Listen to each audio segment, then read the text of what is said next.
You're listening to the Word Slinger Podcast, episode 38, Finding Mentors with Geoff Woods.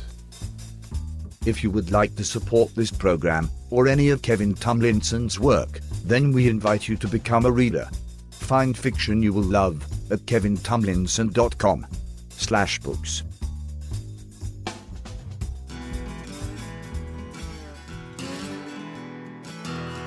It's the Word Slinger Podcast, where story matters. Build your brand, write your book, redefine who you are. It's all about the story here. What's yours? Now, here's the guy who invented pants optional, Kevin Tomlinson, the Word Slinger. Word Slinger. Hey everybody, this is Kevin Tomlinson, the Word Slinger. Thanks so much for tuning in. You know, I am having a kind of a rough morning this morning. I'm a little, my throat's kind of all over the place, so forgive me if I sound, actually, it always sounds kind of sexy when I'm like this, right? I should just adopt this as my regular on-air voice. This week, you know, all right, I should back up because there's a specific reason why I actually started the Word Slinger podcast, and by now you've probably heard it if you've listened all along, or if you've listened to past episodes. You've probably heard me say to guests that, you know, the whole reason I started this show was to kind of give me an excuse to talk to people and learn from them, and the bonus is I get to share that with you so that, you know, we all get to learn together and grow together. And it's been incredibly helpful for me, and I've met some really just outstanding people. I'm really honored by some of the people I've met, and you know, Geoff actually is no exception. Geoff Woods, he's an expert. He coaches people through finding mentors. He's got a whole program kind of built around that, and he kind of goes into detail about how to do that in this episode. I'm really kind of, I'm stunned by how open he is about his process, because it was great. I mean, I took a lot away from it. I know you will too. So I'm not going to keep you from that. I'm going to go ahead and roll into that interview with Geoff. But it's kind of ultimately, this is kind of the point of this show, is meeting new mentors, meeting new people. So that's what it's all about. So thanks for tuning in. Stick around after the show. I've got a couple of questions I'm going to answer, at least one question I'm going to answer. And enjoy this interview with Geoff Woods. Hey everybody, thanks for tuning in. Okay, this time I'm talking to, this guy is a friend of a friend at this point, but I think we're going to get along just fine because we've already made a pants reference before the call. So I'm talking with Geoff Woods. He's the host of the Mentee podcast. He's also a medical device salesman by day and an entrepreneur by night. And you can find out more about him if you go to findthebestmentors.com, and that's mentors plural, and I'll put a link to that in the show notes. You can also check him out on Twitter at Geoff Woods, also in the show notes. Hey Geoff, what's going on, man? Hey Kevin, how are you, man? I'm fantastic, and I'm really glad that you were able to take the time to talk to me. I know we've had some trouble connecting, but it looks like it all worked out. Always does. So you're in California right now, right? I am. Okay, so you're not experiencing the flooding and deluge that we're getting in the South right now. So No, we actually have a drought. yeah, that's unfortunate. I'll try. You know what? If I can do it, I'll go out in waders and just start pushing water towards California just for you, so that you guys can. I think I speak on behalf of all of Californians. Thank you. I wish we could, man. There's got to be a way to divert all this. We got homes floating away, like literally floating away. So Yeah, that's no bueno. So tell me a little bit about, you know, the entrepreneur life you're leading here. What do you got going on that's interesting? I've been checking you out online, so I know you've got some cool stuff. We'll get into it. Yeah, well, I appreciate that. Well, I guess I'll just tell the story. That way everybody can kind of get the background and understand why I'm doing what I'm doing. I'm in the middle of that journey going from employee to entrepreneur. So I still hold down a full-time job. I'm in medical device sales, which is a job I love. I'm in scrubs right now, and after this I'm going to go run through a bunch of hospitals today. And cool. I sell a device that actually saves lives, which is freaking cool. And I thought that this was going to be it for me. I was just going to do this, make a bunch of money, ride off into the sunset, be happy, you know, sunshine, rainbows, all that jazz. At the end of 2013, one of my colleagues, he was 35 at the time, he had a stroke. And for a lot of you who are listening, you start to realize when somebody like that, at that young of an age, has a stroke, you start to take inventory of your life and you go, okay, here I am, wife, baby, mortgage. What happens if that was me? Yeah. What happens to my family? Yeah. I have zero passive income. They're screwed. Yeah. Okay, well, what if it's not that dire, but what if something just happens to my job? I have a really good job. What if it went away? Yeah. Well, the very next week, something did happen to my job. My company made a change to my commission structure. Overnight, my income was slashed by 40%. Oh, ouch. Yeah. So at that moment, it's kind of one of those, a fire's been ignited and you're like, enough's enough. It's time to build passive income. I love my job. I'm going to keep doing my job, but I want to have enough passive income coming in every single month that I can choose to do my job. Yeah. It's a difference of mindset. And so at that point, I heard the Jim Rohn quote that you are the average of the 5 people you spend the most time with. And have you ever heard that, Kevin? I have heard that. I'm trying to live by that. Yeah. Exactly. So in that moment, I look at who my 5 are. They're all great people. They're all dear friends. They still are dear friends. But if I want to own my own business, if I want to have an abundance of passive income, if I want to get into real estate, all these things that were important to me, I knew I had to start surrounding myself with people who were already doing those things. And you fast forward 8 months, all of a sudden I am surrounded and being mentored by major CEOs, really high-level entrepreneurs, and it was kind of like something one of my friends just says, dude, look at the people who are guiding you. You need to do a podcast. I was like, You know what? That's actually a good idea. What if I were to record the conversations with the mentors that most people will never have the option or the opportunity to sit with? Yeah. And I could share it with all of you. And that's exactly what the Mentee podcast is all about. That's exactly what this podcast is all about. I started this podcast for that very purpose. So that I had an excuse to talk to guys like you, that I could get behind. I like your work ethic, I like your style, and I like what you've got to say. And so I want to connect with you. I'm trying to make people like you my 5. Well, I mean, we can dive into why a podcast is one of the best ways to do that, but you're spot on. Yeah. I think we're onto something. So, tell me, so how do you start surrounding yourself with those 5 beyond having a podcast? I mean, what was one of the first things you did to start building that mentor group? Yeah, that's such a great question. And for those of you who are listening, my intention today is that after listening to this interview, you would actually be able to stop it, go take action, and go find a high-level mentor. That's the value that I hope to deliver here today. Sweet. Very cool. And the first thing that you really need to do if you're sitting here going, all right, who are my 5? I've got them. Where do I want to be? Okay, I want to be there. Are my 5 there? Oh, crap.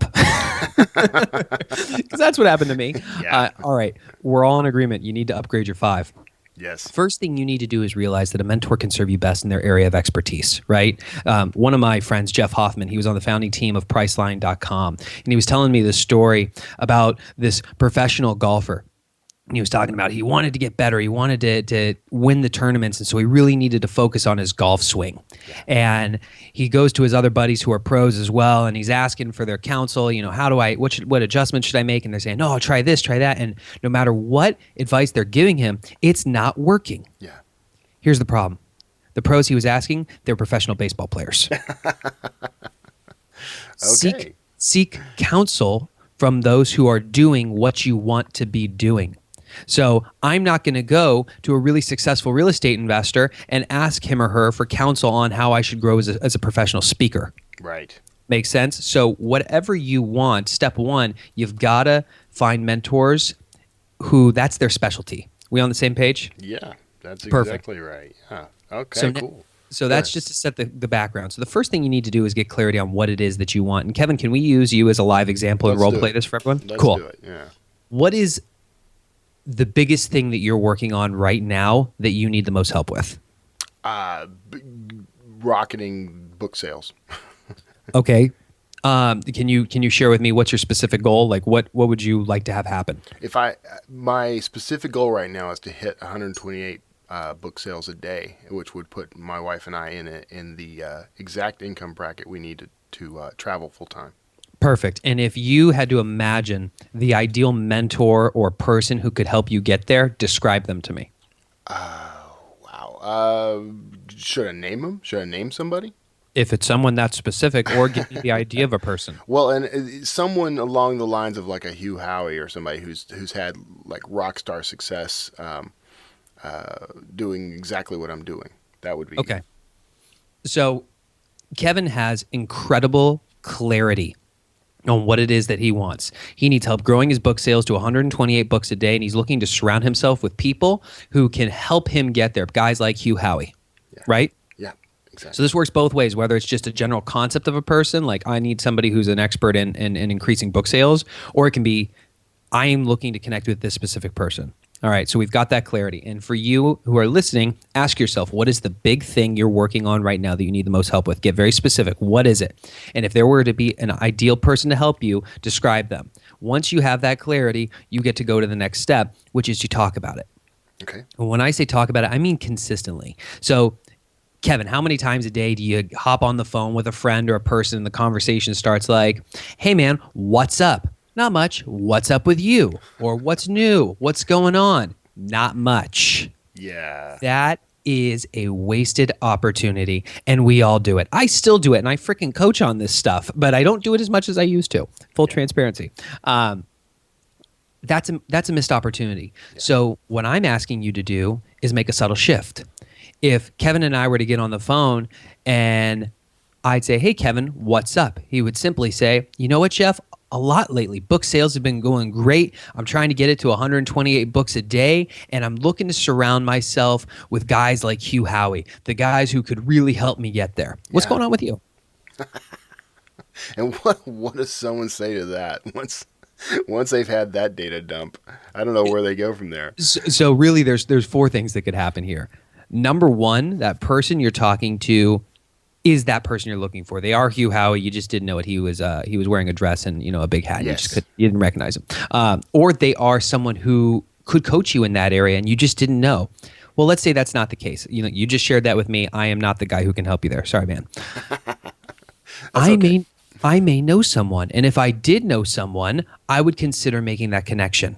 Right. Well, let's say I'm not the person. I don't know the person. What you've just done is you've actually planted a seed in my mind. And as I continue to network, if I come across that person who could fit that mold, I would immediately think, oh man, I've got to connect him with Kevin. Yeah. And I would consider making that connection. Or the fourth option is I do absolutely nothing. What'd you lose? Yeah. You lose your opportunity if you do nothing, right? Right. Yeah. So let me share a real life example of how this happened. The very first time I did this, no joke, first time I did this, I knew I wanted to get into real estate. And so I said, all right, I want to get into real estate. And who's the person I want to surround myself with? I want to surround myself with successful real estate investors. Okay, good. I'm sitting in front of this guy who is a heavy hitter, and I'm nervous because it's the first time that I've stepped out and tried to reach high to form a connection with somebody who was where I wanted to be. Right. The first words out of this guy's mouth are, what are you working on? How can I help you? And I just immediately nervously spat out, I'm looking to get into real estate and I want to surround myself with successful real estate investors. Yeah. And he sits back in his chair and just starts rocking back and forth. And I could see the wheels spinning in his head. And he goes, you know what? Come to my house tomorrow. I want to introduce you to somebody. And I'm like, excuse me? This guy who's international bestseller, speaker, coach, big name, is inviting me to his house? What? I go there and he introduces me to this guy, Dave Michael. Dave and I really hit it off. Over the next 4 months, we form a relationship. Turns out Dave has done over 10,000 real estate transactions and owns a lot of property. And all of a sudden, 4 months down the road, he goes, you know what? I really want to help you and I like you. Why don't you throw your money in? Let's do a deal. Let's do a deal together. Yeah. You can be a partner. Now I'm a partner in a big ass building on the East Coast because one time I opened my mouth. Yeah. I love that. That's the, you get what you ask for. Like I quote my grandfather all the time because he always said that I never got a thing I didn't ask for, even if it was a punch in the mouth. And that's been like a guiding principle in my life. So just getting out there and asking for what you want will get you further than doing nothing. Absolutely. And here's the deal. I mean, I personally, when I was going through this, and you may be feeling this as you listen to this, felt a limiting belief like, oh, why would I share what I want? Or what are people going to think of me? Why would they want to help me? Mm-hmm. The reality is, we as human beings have an innate desire to help one another. Yeah. It feels good when you help somebody. We want people to like us, and people like us when we help them. So by simply sharing what you're looking for, it's amazing how fast things come to you. And here's where it gets really interesting. The faster that you can get real with yourself on what it is that you want and share it openly and unfiltered, to stand there and say, this is who I am. Yeah. All the people who support you and resonate with you are drawn to you. Yeah. And all the people who really shouldn't be in your life, the people who drag you down, the people that really need to be cut out of your life, it's like a magnet. They're pushed out of your life. Wow. Yeah. Oh, what a shame. All the right people come into your life and all the wrong people get ejected out of your life. Yeah. Sign me up, baby. Yeah. I mean, what about those people sort of in the gray area, though, that you've known your whole life, you like them, but they're not doing the sort of things that you're wanting to do? I mean, should you try to cut those people out too, or? I'm a big believer in rehabbing relationships. You know, you always try first, but here's the deal. I call those people your friends of circumstance. You happened to grow up next to them. Yeah. They happen to be your roommate in college, or they happen to be in the same fraternity or sorority. Mm-hmm. They're your friends of circumstance. Right. They just kind of happened to you. This is the first time, if you're doing what I'm saying, for many of you, that you will stand in your own power and say, this is who I am. And you will intentionally form relationships with people who are just like you. And not only just like you, they're light years ahead of you. Yeah. And they have the ability to help you get there faster. Yes. The connection with these people is so much faster and deeper than any of the other relationships you've experienced before. So for all these other people that are in that gray area, you know, I've gone through this where I've had very direct conversations with some of my friends just saying, hey, man, you've been a close friend for a really long time. I love you like a brother. Yeah. I've been going through this transition, and frankly, I don't feel your support. And it hurts me. I need your support. I want your support. I need you in my corner. But when you do X, Y, and Z, it doesn't make me feel good. Yeah. And I need this to change. What a rough thing for people. I mean, I know why it's difficult for people to do. I mean, there have been people in my life that have been poison for my life that I've cut out, but it was very difficult because you do know that you've known them for years. Right. Yeah. But the reality is you can't afford to not cut them out. They are literally dragging you down and sabotaging your dreams. Yes. Yeah. Yeah, that's true. Yeah. So, I'm curious though about because I had a very specific person when you asked me, you know, who would I want to connect with? Is it possible to be too specific about the mentors you're trying to connect to? No. Okay. No, it's not, because one of the first times when I was early in this journey surrounding myself with the right people, I'm networking with this CEO of a pharmaceutical company. Mm-hmm. And I asked him, I said, hey, I really enjoyed our conversation. Thank you so much. What are you working on right now? How can I help you? What's one thing I can do to help you? Yeah. And he looked at me and he said, you happen to have the CEO of Walgreens' cell phone. And I looked at him and I was like, oh, you're funny. And I realized, you know what? He's serious. Nice. He's serious. Yeah. He embodies this principle that he talks about what he wants. He looks at me and he says, I don't know if this guy knows him or not. Based on my age, probably not, but he didn't know. He took a shot. But you know what? That seed has been planted. And guess what? As I continue to network, if I find anybody who is connected with the upper ranks of Walgreens, you best believe I'm connecting the two of them.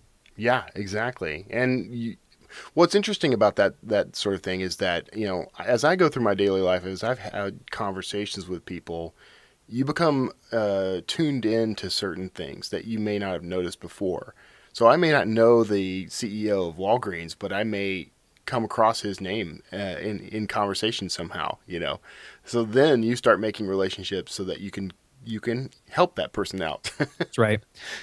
I'll tie this together for everybody who's listening. You've all heard of the concept of 6 degrees of separation. Mm-hmm. It's the idea that you can be connected to anybody through just 6 connections. I challenge you today, when you are done with this episode, to stop it, pick up the phone, and call your best friend, the person who you are super close with.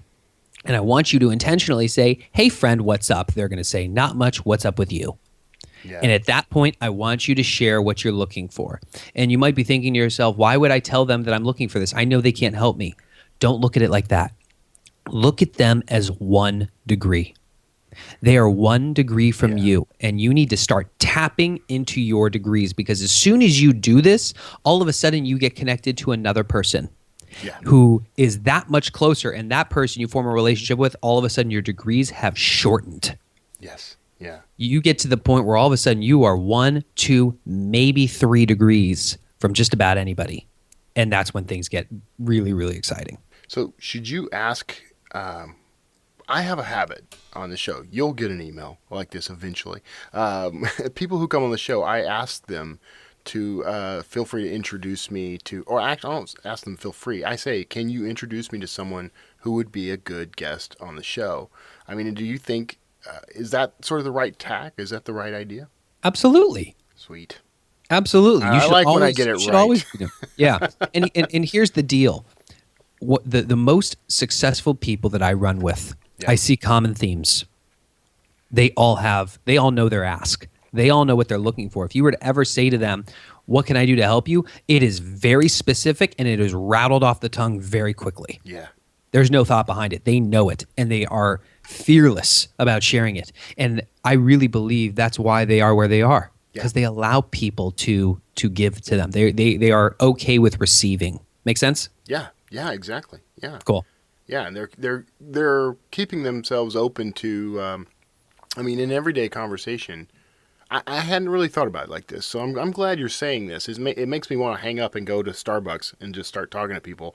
But that idea that, I'm keeping it front and center, because how many times have I known someone who was only 1 degree away from, the Hugh Howey? I mean, I may know 1,000 people who know that guy and could hook me up. The fact that you're a podcaster and that you interview other heavy hitters, I bet he's a lot closer to you than you think. Yeah, I think so. Yeah, I do know for a fact I have talked to people who know him. So I probably don't spend enough time asking to be introduced to him. And I think it's that fear you talked about, the sort of fear that maybe I don't deserve that or haven't earned that. Right. I got interviewed on another podcast, and the host, Zach, had a very specific ask. He wanted to meet David Allen, the guy who wrote Getting Things Done. Yes. Yeah. Yeah. And because I did this example with him, and he said, I would love to interview David Allen. That's my ask. And I said, well, I don't know him. I don't know anybody who knows him. You've certainly planted a seed, but why don't I share with you an email that you could potentially send to him? And I helped him draft an email. David Allen was on his show the next week. Because he asked me for help, because he told me what he was looking for, I was able to give him some action item, some bit of counsel, and he got the result. And that's the other side of that. It's not just who knows whom. It's also, who has what skill set they might be able to leverage on your behalf. Yes, not only am I a fantastic pole dancer, but I'm also damn good at networking with people. I'm getting better at pole dancing, actually. Yeah, it's good. But it's the no pants thing starts to get on, it's a skin on metal contact that gets me. Who wears pants while pole dancing? I don't know. I was trying to work a pants joke in there. It didn't work out. Everyone can just forget what I said. I thought it was at least. I'm all in. And it's good you're real all deal in, Geoff. People, unfiltered. So actually, you and I, this is exactly how you and I connected, was because of a former guest on the show. Look at that. So it works, everybody. And you know how that happened?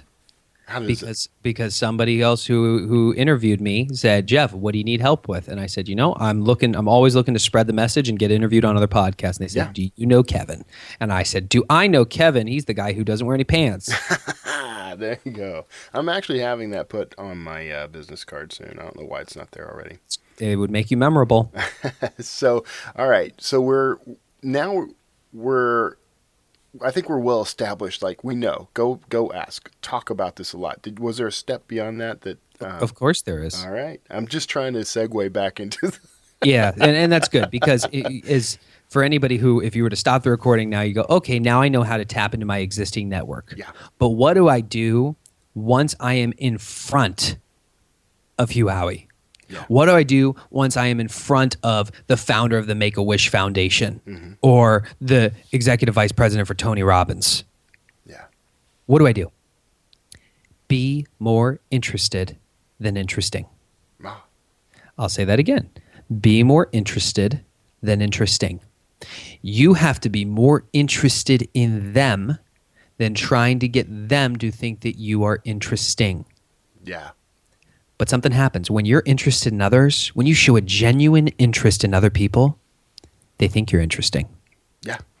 It's so simple, but we as humans, you get in front of somebody and you want them to like you. So you immediately feel like you need to rattle off your resume and impress them and, oh, I'm so great because I do this, this, this, and you should like me. Yeah. They don't give a crap about you, man. They don't. That's the reality. Everybody cares about themselves. Yeah. At the end of the day, you will like a person who shows a genuine interest in you. And so one thing you can do to take action today, if you end up in front of a person, I don't ask, so what's your key to success? How'd you get to where you are? It's not that type of a conversation. Or what do you do for a living? Great. How about you go stand in the group with all the other people who are never going to form relationships with these heavy hitters? Yeah. Yeah. Make yourself stand out. And something that I love to do right off the bat, let's say, Kevin, you and I were to meet for the first time. I'd say, hey, Kevin, tell me, what are you working on right now that really excites you? Yeah. Yeah. Such an easy question, and it feels a little weird, it at least did for me, to ask the first few times. But once I saw the results, once I saw the reactions, all that went out the door. Yeah. When you ask people what they're working on that excites them, they immediately feel good. They immediately start to feel excited, and they start talking about it. And as soon as they start talking about it, they feel even better. Right. And what's happening is you're helping them manufacture all these positive emotions, and they're anchored to you. Yeah. They feel them because of you. And you just listen, and you listen, and you continue to ask questions and continue to ask questions. And here is where the masters set themselves apart. At the end, they say, of all the things that you're working on, what can I do to help you? Yeah.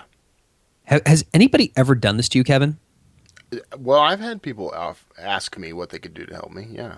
And it was kind of amazing because at that point, it's always one of those, like, in the midst of that conversation, I've already started thinking of that person as someone I'd maybe like to do some work with, or, I find out that they have a resource, and so that's great.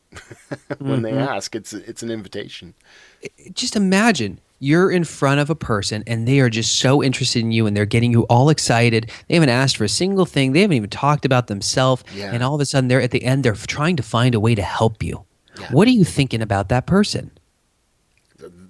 They're one of the most selfless people I've met, for sure. Is it somebody that you want to form a relationship with further? Yes, definitely. Yes. Is it somebody you would want to help down the road if they had an ask? Oh, yes, definitely. Yeah. Bingo. They're going to be top of mind. There it is. This is it, people. This is it. I mean, we can get into all these other tactics, and frankly, that's why I do my podcast. That's why my listeners have asked me to really develop a robust coaching program showing them this. Mm-hmm. We just don't have the time for that today. But I wanted to share with you the little hinges that are going to swing the big doors. Yeah. Yeah. This is the little hinge. If you can implement these, you will be able to swing those big doors open and make meaningful connections with people. And gosh, I pinch myself every day at some of the mentors that are in my life because of this. Yeah. Now, okay, so how do you maintain this? Because it seems like I know that from a personal perspective, I get exhausted by the number of relationships that I try to keep going. Like keep in communication with people and that sort of thing. But I start to feel an overwhelming and crushing guilt if I don't keep in touch. So, how do you maintain that? Oh boy. Oh well, we can go a lot of directions with this. But think about your garden. If you have a garden or plants in your backyard, Mm-hmm. You don't have to stand there all day, every day with a little water bucket watering it. Mm-hmm. You water it every day, or you water it every other day, or every week, depending on the plant. Yeah. The point is, you just got to make little deposits consistently. Yeah. It doesn't have to be all the time. And this is where, I'm developing a system to how do you remember to follow up with certain people? How do you make the right touches? And I'm not fully there yet to the point where I could share it with everybody because I only want to give you something that's been proven to work. Right. But the idea is just little touches. But more than that, here's the most meaningful thing that I can share with you right now. When a person, especially someone who's really successful, someone who's in a mentor role, invests their most valuable resource in you, which is their time.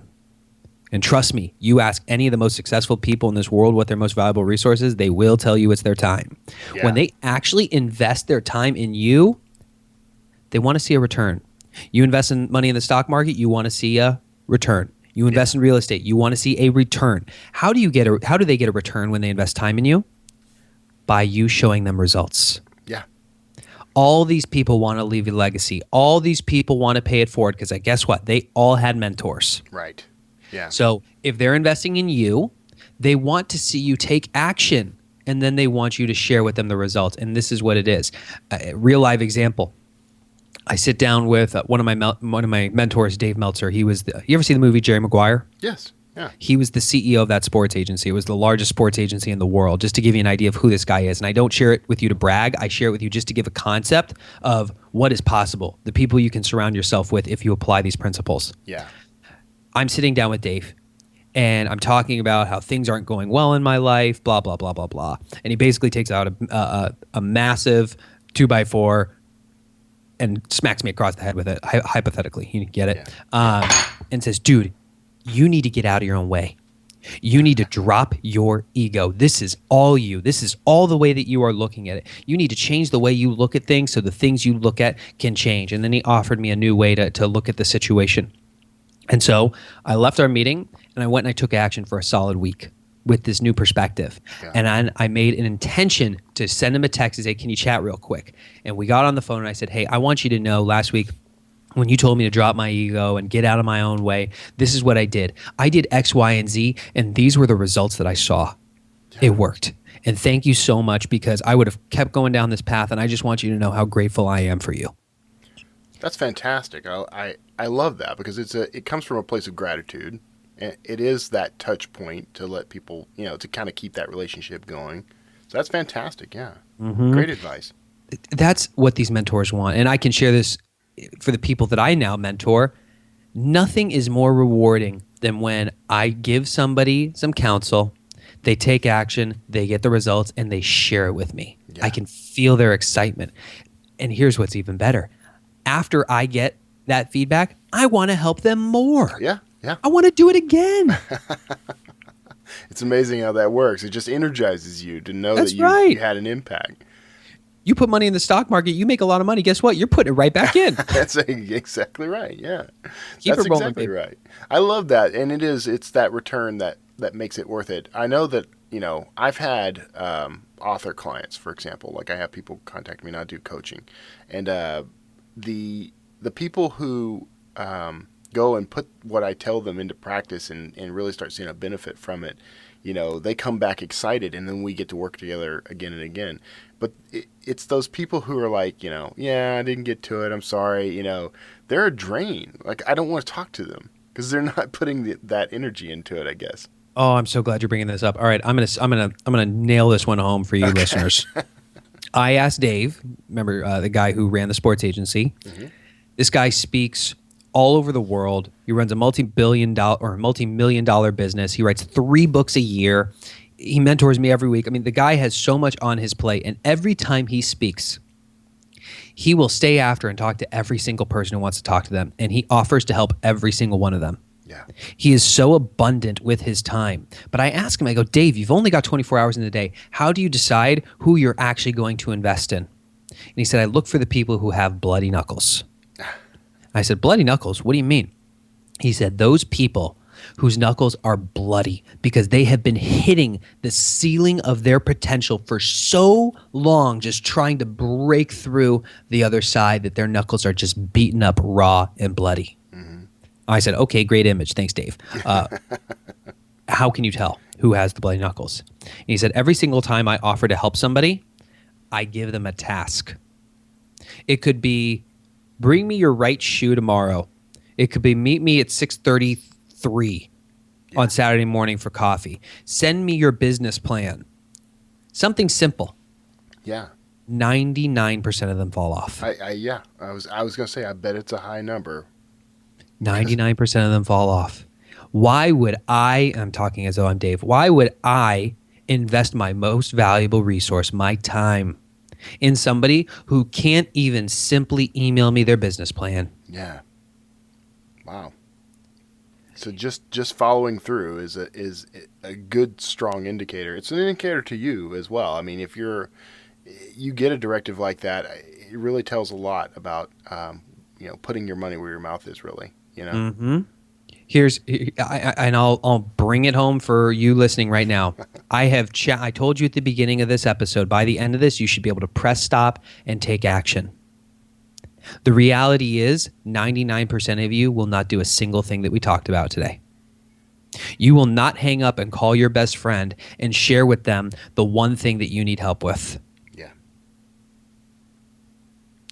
No wonder your life will not change. Yeah. And you will not achieve your goals. It will not happen. Your dream life will stay a dream. There's a reason some people's dreams become reality. And for you, if you're the person who takes no action, you know where you stand. Yeah. Yeah. That's a big call to action for some people. So call you to the table, people. Let's do it. Let's get out there. Call. I love that, because how difficult really is that? I mean, there's nothing hard about what you just asked everyone to do. No. Pick up the phone, call your best friend, this person you talk to all the time anyway, and tell them, I want to sell 128 books a day, and I want to meet Hugh Howey. And how hard would that be for me to share that with somebody? It wouldn't. That's why I said call your best friend, because it's low risk. It's somebody who cares about you. Yeah. But let me offer a way for you to change the way you look at things. Okay. It's not that this is the most important task that you could ever take action on. Mm-hmm. It's not that. It's that you are developing the habit of taking action. Yeah. I'm calling you to the table. I'm compelling you to take action. Yeah. Develop the habit. Get used to when you hear something taking action, whether or not you think it's significant or not. One day, this will snowball, and your life will change because of it. Yeah. Outstanding. So now I know you've got tons going on. I don't want to keep you from anything, but you've got you're developing a course right now, right, about finding your mentor. Did you want to talk a little bit about that? Sure. And I'll really make this more of value for everybody who's listening. This is not my sales pitch. For any of you who want to start a business. Many people start a business, they think of an idea, they try to bring it to market, maybe they have to raise some money, they do a business plan, they bring it out and hope that it works. Yeah. I decided to start my business backwards. What do I mean by this? I followed what Sam Walton did with Walmart, where he said, who's my ideal customer? Yeah. He identified them. He went and hung out with them, and he asked them what they were looking for, and they told him what they were looking for. They were looking for a massive shopping experience that had a wide variety of products that they could get at an affordable price. Mm-hmm. That's how Walmart was brought to market. This is what I did. I said, who's my ideal market? It's my listeners of my podcast. So what am I going to do? I'm going to hang out with you guys. I'm going to get on the phone. I'm going to talk to you. I'm going to find out what your pain is. And every single one of you said the same thing.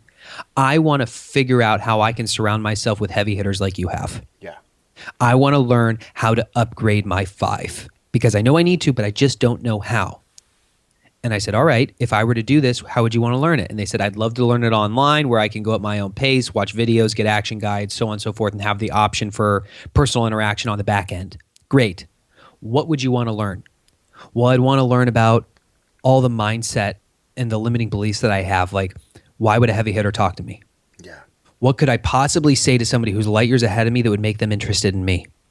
All these limiting beliefs that you have in your mind, I want those addressed. I want to know how to tap into my existing network. I want to know how to find networking events, what to say to these people when I'm face-to-face, how to get in front of people through email, a system to track this. Yeah. All these things they asked for, those became my modules because they asked for them. And then I pre-sold it to them.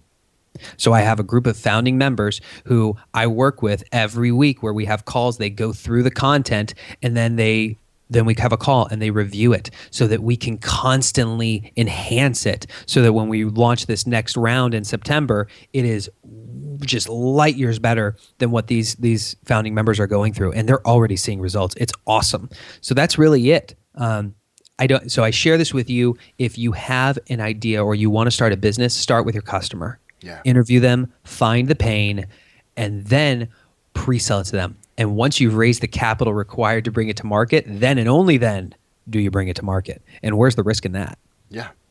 Fantastic. So you're putting together this course. How would somebody get involved in the actual course then? So when you go, what I've done is I've created an action guide for everybody who's listening, because as I look back, I realized there were 7 specific steps that I took to meet all the people that I met and form those relationships. It's the 7 steps to a 7-figure network. If you go to findthebestmentors.com, you'll get that for free. But what will also happen is it will take you through a series of pages where you can learn more about the course. And for those of you who it's a fit, you'll have the option to join. Fantastic. All right. So go check that out, findthebestmentors.com, and that will be in the show notes. You can learn a lot more about Geoff and his work. You can get that guide, which I'm about to sign up for. So, Geoff, man, this has been fantastic, man. I should have had you on this show a lot sooner. I might have avoided a whole lot of the mistakes I made early on.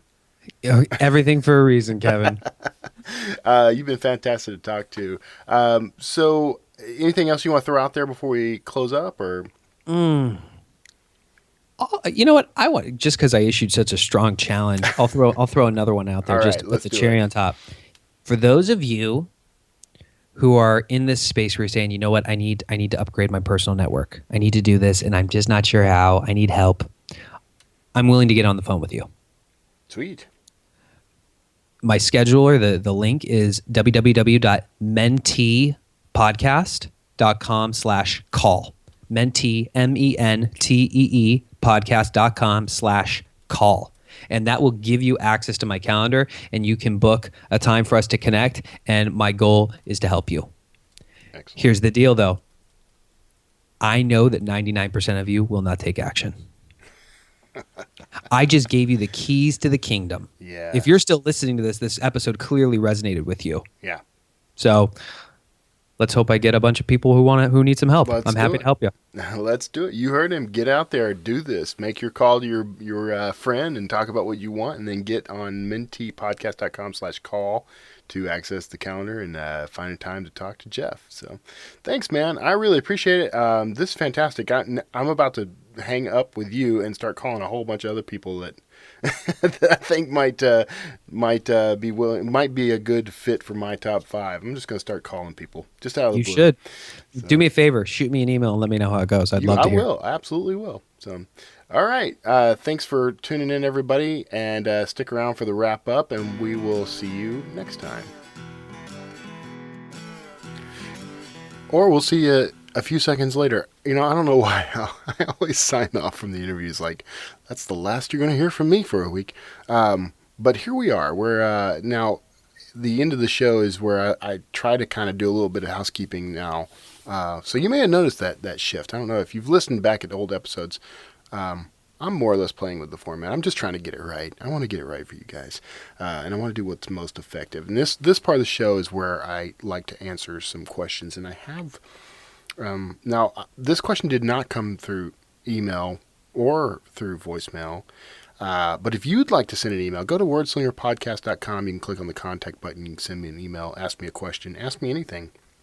Ask me something related to the show or whatever you want. And if it's something I can talk about on air, I'll try to answer your question on air. But you can also leave me a voicemail. You can leave a voicemail from that site at wordslingerpodcast.com, or you can call me at 281-809-WORD. That's 281-809-9673, where you can ask me anything, and I could play that question on the air. I'd love to do that. So go for it. I got lots of advice to give you about writing, about building authority, about I can talk about the topics on the show. I usually kind of dig in and find out as much as I can. So, and if I can't answer it, I'll pass it along to one of these guys. So, but this week the question came to me from sort of in a conversation, not through any other means. This was someone I talked to via Skype, and it was more about building the sort of daily practice of writing again. But I gave some advice, and I thought I might pass it along. So this person wants to. She's got a couple of chapters. She's got like 3 chapters written, and she wants to push through and get the rest of the book written, but she keeps getting sidetracked. She doesn't know which direction to pick. So she's at a crossroads for the story, and she doesn't know what to do next. Now, this is a fiction writer. So the advice I gave her was to just first focus on that daily word target, and then the time frame, because she was concerned. She wants to get this book ready and on the market as soon as possible, but she doesn't know what sort of deadline to set because she doesn't know how long it'll take her. Now, she discovered she could write essentially about 4 pages in a day, and that's actually pretty remarkable for someone just starting in this. That's going to be a good solid, at least 1,500 words, 1,500 to 2,000 words. So that's a good target. So here's how you figure out what your deadline should be. If you will go to a bookstore and find 3 books, or even pull them off your bookshelf if you have some at home, and you find 3 books that are similar to what you're trying to write, turn to an average page. That means a page that doesn't have a chapter heading, doesn't have a bunch of space built in for like a scene break or something like that. Find an average page. Find an average sentence on that page, meaning not the first sentence of a paragraph, because there's generally an indent there, but a sentence that goes from left to right margin. Count the number of words in that sentence. Then count the number of lines, the number of sentences on that page, and multiply those together.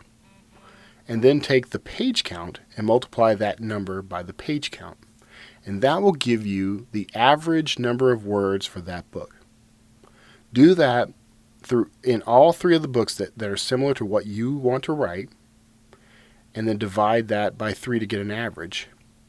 And once you have that average, make that your word target, your total word target, or your TWT as I refer to it. Now you have your TWT, and you want to find your daily word target. So you can divide. All right. So you have your total word target. Now you can determine how quickly you want to write the book. If you don't have a deadline in mind, like a lot of authors I work with want to do it in like 30 days. So you could take your 30 days and your total word target, and you can actually divide that to get the number of words you write per day, right? So you would divide your total word target by your number of days, and that'll give you how many words to produce each day in order to make a 30-day run. But if you don't have that information, you just want to determine a deadline based on your current writing speed, your total daily word targets right now, you can do it in reverse, basically. Divide that by your total daily word target, and it'll give you the number of days that it'll take to write it. So see, it's just substitution. So do that, and that'll give you a deadline. And once you've got that deadline, you now know what your deadline is when you need the book completed, the first draft. You know how many words a day you're going to write. Now it's just sit down and write. And I tell people to spread that out. I really tell people to don't focus on the time. Don't focus on trying to find time. You make time, right? Focus instead on getting that word count done. So if you have 1,500 words a day, you can spread that out if you need to. 500 in the morning, 500 at lunch, 500 in the evening. Just make sure you don't turn in for the night until you've hit that 1,500 words. And that's a good average to aim for, by the way. So you do that, turn off your editor and just write, and you will hit your goal.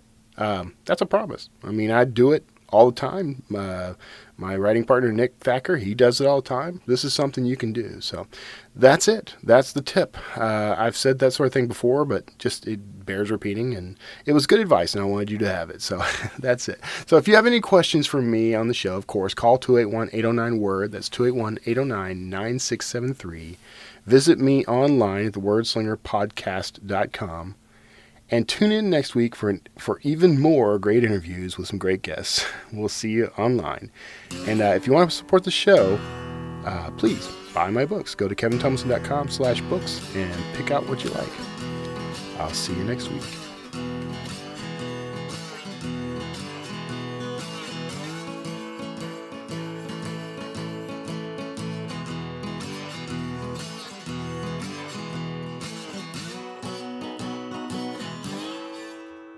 word slinger.